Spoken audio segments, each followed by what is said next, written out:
Awareness programmes ఏర్పాటు చేసి కూడా అంబేద్కర్ విగ్రహాలు ప్రభుత్వమే మండల కేంద్రాల స్థాయిలో కూడా ఏర్పాటు చేసే పద్ధతులు కూడా చూడాలని చెప్పేసి మేము కేవీపీఎస్గా డిమాండ్ చేస్తూ ఉన్నాం.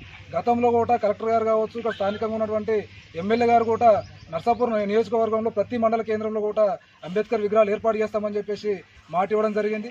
ఆ మాట నిలబెట్టుకోవాలని చెప్పేసి మేము కోరుతా ఉన్నాం. గతంలో ఉన్నటువంటి ఎమ్మెల్యే మారినప్పుడు కూడా ఇచ్చినటువంటి స్థానికంగా ఉన్నటువంటి ఎమ్మెల్యే గారు కావచ్చు, ఉన్నటువంటి కలెక్టర్ గారు కావచ్చు కూడా మొన్న అంబేద్కర్ జయంతిలో కూడా సుమారుగా మెదక్లో అధికారికంగా జరిగినటువంటి కార్యక్రమాల్లో కూడా కలెక్టర్ గారు మాట ఇచ్చారు.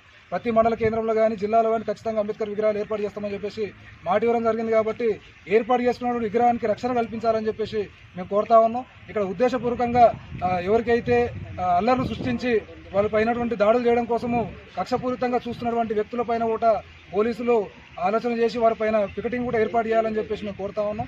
అక్కడ అంబేద్కర్ స్టాచ్యూకు రక్షణ కల్పించాలి.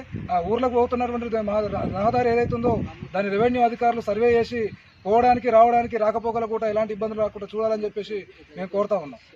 అవేర్నెస్ ప్రోగ్రామ్స్ ఏర్పాటు చేసి కూడా అంబేద్కర్ విగ్రహాలు ప్రభుత్వమే మండల కేంద్రాల స్థాయిలో కూడా ఏర్పాటు చేసే పద్ధతులు కూడా చూడాలని చెప్పేసి మేము కేవీపీఎస్గా డిమాండ్ చేస్తూ ఉన్నాం. గతంలో కూడా కలెక్టర్ గారు కావచ్చు, ఇక్కడ స్థానికంగా ఉన్నటువంటి ఎమ్మెల్యే గారు కూడా నర్సాపూర్ నియోజకవర్గంలో ప్రతి మండల కేంద్రంలో కూడా అంబేద్కర్ విగ్రహాలు ఏర్పాటు చేస్తామని చెప్పేసి మాట ఇవ్వడం జరిగింది. ఆ మాట నిలబెట్టుకోవాలని చెప్పేసి మేము కోరుతా ఉన్నాం. గతంలో ఉన్నటువంటి ఎమ్మెల్యే మారినప్పుడు కూడా ఇచ్చినటువంటి స్థానికంగా ఉన్నటువంటి ఎమ్మెల్యే గారు కావచ్చు, ఉన్నటువంటి కలెక్టర్ గారు కావచ్చు కూడా మొన్న అంబేద్కర్ జయంతిలో కూడా సుమారుగా మెదక్లో అధికారికంగా జరిగినటువంటి కార్యక్రమాల్లో కూడా కలెక్టర్ గారు మాట ఇచ్చారు. ప్రతి మండల కేంద్రంలో కానీ జిల్లాలో కానీ ఖచ్చితంగా అంబేద్కర్ విగ్రహాలు ఏర్పాటు చేస్తామని చెప్పేసి మాట ఇవ్వడం జరిగింది. కాబట్టి ఏర్పాటు చేసుకున్నటువంటి విగ్రహానికి రక్షణ కల్పించాలని చెప్పేసి మేము కోరుతా ఉన్నాం. ఇక్కడ ఉద్దేశపూర్వకంగా ఎవరికైతే అల్లర్లు సృష్టించి వాళ్ళపైనటువంటి దాడులు చేయడం కోసము కక్షపూరితంగా చూస్తున్నటువంటి వ్యక్తులపైన కూడా పోలీసులు ఆలోచన చేసి వారిపైన పికెటింగ్ కూడా ఏర్పాటు చేయాలని చెప్పేసి మేము కోరుతా ఉన్నాం. అక్కడ అంబేద్కర్ స్టాచ్యూకు రక్షణ కల్పించాలి.